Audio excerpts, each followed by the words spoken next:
It's still just the beginning of 2026. Your new goals need new steps. New year, new kicks. Wisdom is this special power that we can access to see the unseen, to speak the unspoken, to touch the intangible. What up, everybody? Happy New Year. Happy 2026. I know we're a month in, but now is the time that I love to have a discussion like this because of all the hype that surrounds a new year. It can put us in a great mindset, but do we follow through? So now's a good time to do a check-in. Look, it wouldn't be a new year without some new changes, so I want to bring y'all some changes to the podcast. First of all, on my social media, you guys know is where I drop all the bars.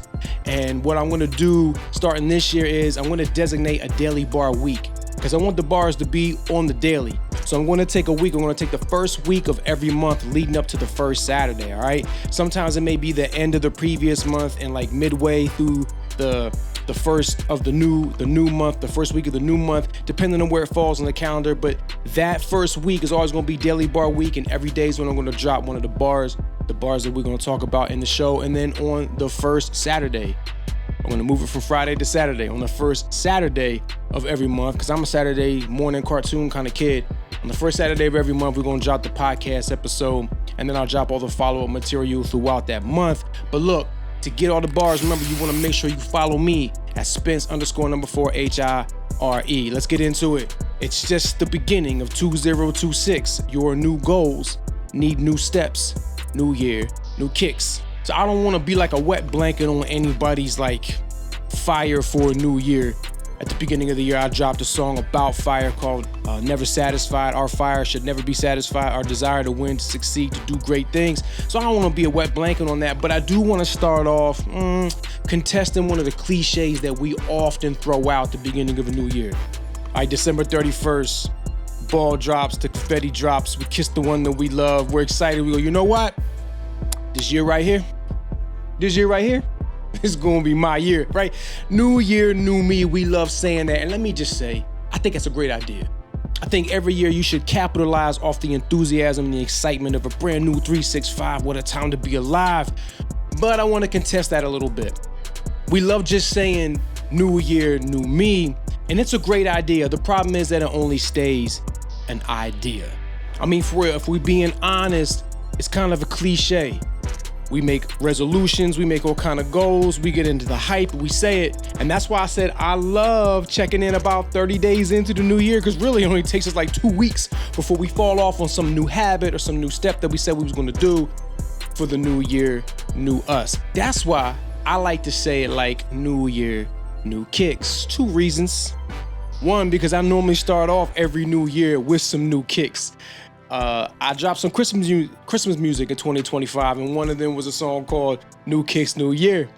And I say in there that I love being the easiest person to shop for. My family knows, my kids, my wifey, even my extended family, they know if you're trying to get Spence a gift, just come through with the kicks, baby. I'm gonna be excited no matter what. And so I always start off every new year with some new kicks because my family always gets me new kicks for Christmas. But I like to say new year, new kicks because kicks mean feet and feet means steps. If we really want to be a new us, if we really want to take on a new year with new things and set new goals, we got to put actual steps to them. New year, new kicks. Your new goals need new steps. It's totally fine. It's a great idea to put a new you up on the vision board. New year, new you. But if we don't put steps to it, we know that it's going to fall through. We got to put actual steps to it. Look, if you believe in your dreams, then where's your list? Because a dream without a plan is only a wish. Now, Mark Batterson's probably not the original author of that quote, but he was the first person that I heard say it. A dream without a plan is only a wish. So today we'll talk about taking some new steps. And for real, new steps should sound just as exciting as just the cliche, new year, new me, making that declaration, putting new steps to it. But let's keep it 100. Even if we decide to take new steps, if we don't make a clear path for them, those steps can end up being just as useless. They can fall under the same uselessness as a cliche. If you don't have a clear path, you'll never move forward. So move everything out the way that's keeping you from going for it. How can we clear a path so that the new steps that we take aren't going to be hindered, nothing's going to be in the way? We're treading on new territory now, so we're going to need to make it as easy as possible. How can we clear a path for the new steps? Let me go back to the sneaker analogy. Have you ever had to downgrade a pair of kicks? See, I got a big collection, and I try to keep a lot of them forever, but for real, sometimes I'll be looking at some of them and just be like, you know what? I've been wearing these a good bit. I need to throw on a pair real quick just to go outside. And you know that the moment that you take them from like your starting roster and put them on to the second string and take them outside, when you go from like maybe stage work to yard work, it's downhill fast. And to the point where eventually those kicks either get thrown out or disregarded in some way. It doesn't mean that you stop buying kicks. It just means that that pair had to get out of the way to make room for new ones. That's what I do every year when I get new pairs. If I got something I ain't rocking with much anymore, I'll either donate them or I'll take them outside and do yard work. And by the time I do that, they done. Here's the point that I'm making. There's a reason why if you went on apartments.com that you're not going to see cemeteries listed. I know that's a no-brainer, but think about it. There can't be life where something is dead. You know, one of the paths that we may need to clear for ourselves for these new steps is to remove dead weight. It's totally okay for things in our life to die. We gotta move on from them. It's a natural part of the life cycle. And those can be anything from opportunities, previous dreams, goals, a major that we were pursuing, a relationship, an ideal. If it's time for something to die, we need to let it die and move on from it. You can't linger around hoping that it's still gonna be alive. That's almost like hanging out in the tombs or hanging out in a cemetery. I know that kind of sounds a little morbid, but for real, that's how devastating it can be if we hold on to dead weight in our life, trying to make it stay alive when it just needs to go, it just needs to fade away. If we let that fade away and let it pass, it'll clear a new path for us to take new steps. Look, think of it this way. If something in your life has a shelf life, it's so you can have more life. Even good things. If you're a person of faith, you might say it like this. You might say, I had to let go of some good things so that I can get some God things. I had to let go of some good things so that I can step into some great things. If something in your life had a shelf life, it's so you can have more life. Let me give you an example. For a while, I was rocking a really good side hustle for a good bit, a couple years back, right? And it was bringing extra money in our pocket, paying for vacations. It was a really nice gig, and I loved doing it. It was great. But there came a point where I started to get a little frustrated with it. It was taking up more time than I wanted it to. Every time I had to do one of the little tasks to get ready for like the next gig, it was just like, it was stress. I didn't look forward to it no more. And there were so many other things in my life that I wanted to succeed at. And although it was a good thing, when COVID came, COVID knocked out all the gigs that I had for 2020. So when that happened, I just made the decision. It was a tough decision too. I'm just gonna let this go. I want to get further in these areas. I want to do some new things, so I gotta let this go. I gotta let it die. And it did. It did die, and it made a clear path for me to step into more things. Like this, I wasn't doing this podcast, and I really wanted to have the time and the opportunity to create content like this. But what I was doing previously, even though it was good, it was weighing me down. It was time for it to die. So it's okay that things in your life die if they have to make a clear path for you to take new steps. But when it dies, you gotta let it go.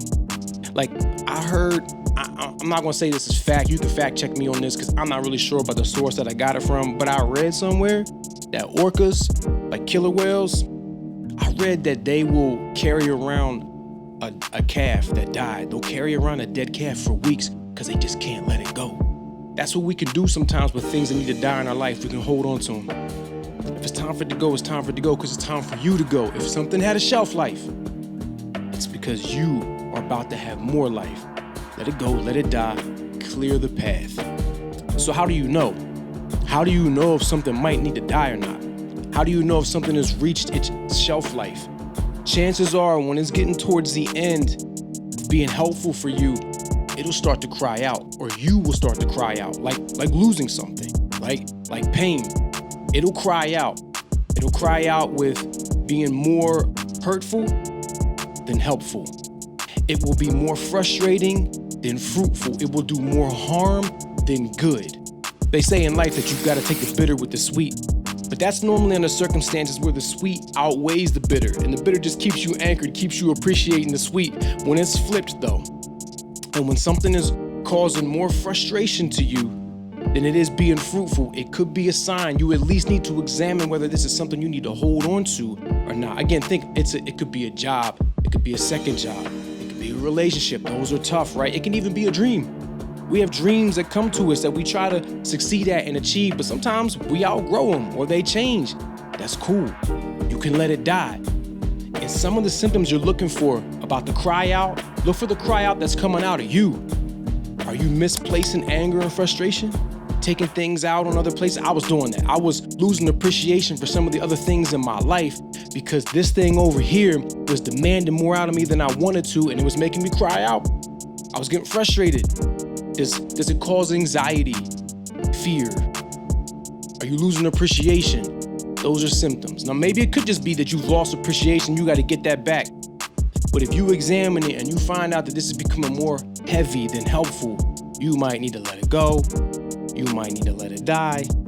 It's time to move on, clear the path, take new steps. And once you clear your mind and your life of the clutter and the excess and the weight and the frustration from things that needed to die, once that's done, you'll see the clear path. You'll be excited to step and take new steps. And one of the first things that you need to take control of when you get a clear path to take new steps is you got to take back control of your time. They say time is money. Money can be invested. Do you invest your time or does it just fade away uncontested? When you take a look at your time, you want to analyze it. You want to evaluate it. You want to take a time inventory. You want to look at your life throughout a week, your daytime, your evening time, your early morning time, those type of things. What gets your time? Now, if you got a family and a full-time job and you're a student, like you're going to know what's eating up most of your time. This is all the more important for you to check. What about the ones I'm not committed to? What's getting that time? I'm all about unwinding, chilling, relaxing. I know right where Netflix is on my TV, reading, all those things. But when you analyze your time, you really got to look and see what's getting most of it, what's getting most of your free time, and is a good chunk of that going to something that's productive or producing something that you want in your life. If you got a new you, is that time slot where you're supposed to be making a clear path to take real steps, new steps to becoming that new you. A lot of this is going to fall on where your time is going. So analyze your time. I'm sure that as you analyze your time, you will look at the time slots that you have or the available time within that slot, and you will see that you probably have way more time than what you've been utilizing to put on your clear path to take new steps, but you're gonna have to make the changes. You're gonna have to see just how much time you have there and be intentional with it. Here's 3 questions that you wanna ask yourself when you look at your time, when you look at what you're doing with your life, when you look at the 2026, new year, new you, the clear path with new steps. Here's some questions you wanna ask yourself of whether or not you're really taking real steps towards the new you that you want. The first thing is what do I need to keep doing? Look at your time, look at what you do, and be honest. What's producing good things? What's getting results? What things are carrying you towards your goals? Like I said, if you started school in the fall or in the spring semester coming up, that's productive. That's good. You want that. That's probably taking you towards a step that is towards the new you. Maybe you started a new side hustle. Like I let one go, but maybe you're trying to step into one. One of the tensions for me that I had with that side hustle, it was growing so much that I either needed to step into it full time or I needed to let it go or cut it back. So I decided to let it go, to do other things. That may not be your case though. There may be time for you to take one on. Maybe that's what you have happening in those spaces. You could be working on your side hustle right now, bringing in more income, or working on the career change to be your own boss one day. Look at what you do. Is it producing the results that you need to become the new you that you want, to take the new steps that you want? Look at what you need to keep doing and keep doing it. And don't let anything get in the way. Don't let anything hinder that clear path with new steps, not at all. Second question's tougher. The first one was what do you need to keep doing? Next one, what do you need to stop doing? This is where you need to look and see what's crying out in your life. Are you relaxing too much? You need to relax, you need to chill, you need TV time, you do. But you know your limits. You know how much you need to unwind, to decompress, to refocus. What do you need to stop doing? Maybe there's a relationship that gets too much of your time. Sometimes we don't want to be mean to the people that we love and don't know how to tell them, look, I only got an hour today. Or yo, I can't kick it this week, right? But do you need to stop? Do you need to stop just letting people control your time? What do you need to stop doing? What activities, what habits, what hobbies? What do you need to stop? Last one. What do you need to start doing? You can see it. You've known. You know how to get to that new you that you want. You know exactly where it's at. You know what steps to take. You've cleared the path. Take the steps. What do you need to start doing? Pick up the book, shoot the email, make the meeting, write up the plan. What is it? What do you need to start doing? What do you need to keep doing? What do you need to stop? And what do you need to start? And let me go to that, what do you need to start? Let me give you a couple, ideas or maybe like primers that might help you. If you kind of looking at yourself saying, I don't know what I need to start. I just know I don't want to be here. Well, let me just give you a couple things to think about. When you think about new steps, what new person do you need to meet this year? Is there somebody that you need to connect with? Is there a mentor? Is there someone to collaborate with? Is there another artist? Is there a teacher? Is there someone you need to pour into? Who's the new person that you need to meet this year in 2026 that you haven't met yet? And maybe you don't know who that is, but maybe you just know what need or what help they will be. And they haven't really come into your radar yet, but you'll find them if you're looking for the new steps. What new person? What new place do you need to go? If you kind of go to the same places all the time, that's cool. But again, I like how Batterson said it. A change of place, change of pace, change of perspective. Placing yourself somewhere new, even if it's just a place of business you've never gone to in your hometown or in your city yet, going there can prime some new ideas. It's an actual new step. And new steps will produce more new steps. So what new place do you need to go to? What new skill do you need to learn this year? What's the skill that will help you get from where you're trying to get to? Could be something simple, could be something complex that it could be something simple, could be something more complex, something that requires like a degree that you need to get started on, or it could just be someone that you need to connect with and learn how to do something, learn how to use your computer more, learn AI. What new skills, what new information, what new things do you need to learn this year? And lastly, what new personal discipline do you need to start? Let me start with my people of faith, because I'm a person of faith myself. What new spiritual discipline do you need to start in your life? Maybe you don't reflect long enough, or work on your prayer time, or like digging into your scriptures or the things that you believe in, or just what disciplines. Maybe you need quiet time into your life. Maybe you need different reading material, or maybe you just need unplug habits, like a day where you take the entire first half of the day and just unplug from all your technology, or eating better, or physical activity. What new self-discipline do you need to take on this year? Guys, these are real steps. New year, new kicks, new steps. Don't let the dream you have of having a great 2026 just be a dream. Put a plan to it. Don't just let it be a wish. A dream without a plan is only a wish. And then once you have the plan, take the steps. Put the action to it. Because you wrote down the plan. Now don't put it off till later. Because a plan without action is just a piece of paper. Some of the bars in the podcast today, including that one, was inspired by a book called Plan Your Year Like a Millionaire by Rachel Rogers. Look, this is a dope book about managing your time, being hyper-focused, intentional with your time at millionaire level. Look, even if your goals aren't about financial or trying to be a millionaire, this book will make you feel like a millie by taking control of your time and being intentional with it. I'm telling you, that time piece is the one place that will help you clear the path to take the new steps you're trying to take. All right. Now, you guys know that I always rep Audible. I would not be able to take in all the information that I do for this podcast or other things in my life if I weren't able to take as many books in as possible, and I couldn't do it without Audible. So I'm always going to shout out Audible. I'm always going to shout out my Beats and my AirPods, because that's where I'm listening to the books. So I always put the Audible link to the book in the description. So her book, How to Plan Your Year Like a Millionaire, is in the description. I'm also going to put one of her other ones, Six-Figure Side Hustle. Like I said, maybe it is time for you to pick up a side hustle. I'll let one go, but maybe it's time for you to pick one up. Because honestly, I just put some other ones in there in place of that one. But it's all about the time management. The time is holding the keys to the clear path of your new steps for the new you in the 2026. Let's get it. Having a plan is wise. And wisdom will help you set a high bar for that plan. And the daily bar is going to help you set a high bar on your mind and keep it there with a rhyme. Peace, y'all. Till the next episode.